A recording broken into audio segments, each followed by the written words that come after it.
بسم اللہ الرحمن الرحیم۔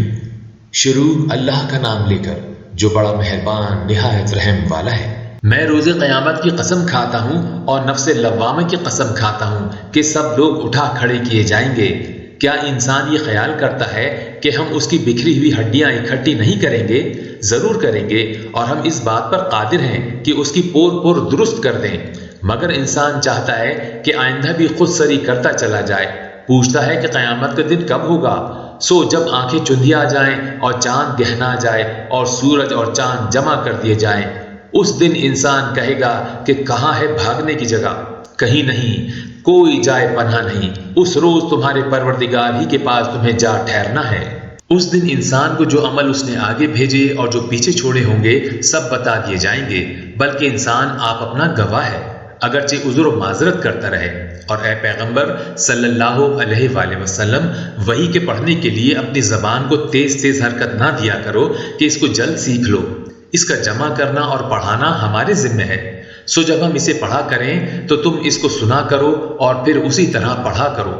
پھر اس کے معانی کا بیان بھی ہمارے ذمہ ہے۔ مگر لوگو، تم دنیا کو دوست رکھتے ہو اور آخرت کو چھوڑے دیتے ہو۔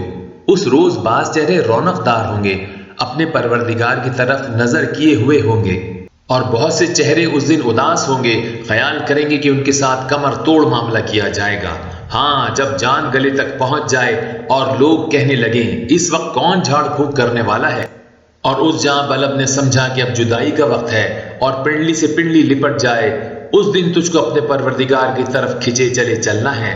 پھر ایسے مغرور نے نہ تو پیغمبر صلی اللہ علیہ وآلہ وسلم کو سچا جانا اور نہ نماز پڑھی، لیکن جھٹلایا اور منہ پھیر لیا، پھر اپنے گھر والوں کے پاس اکڑتا ہوا چل دیا۔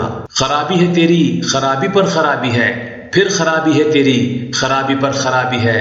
کیا انسان یہ خیال کرتا ہے کہ اسے یوں ہی چھوڑ دیا جائے گا؟ کیا وہ منی کا جو ٹپکائی جاتی ہے ایک قطرہ نہ تھا، پھر لوتھڑا ہوا، پھر اللہ نے اس کو بنایا، سو اس کے اعضاء کو درست کیا، پھر اس کی دو قسمیں بنائیں، مرد اور عورت۔ کیا اس کو اس بات پر قدرت نہیں کہ مردوں کو زندہ کر دے؟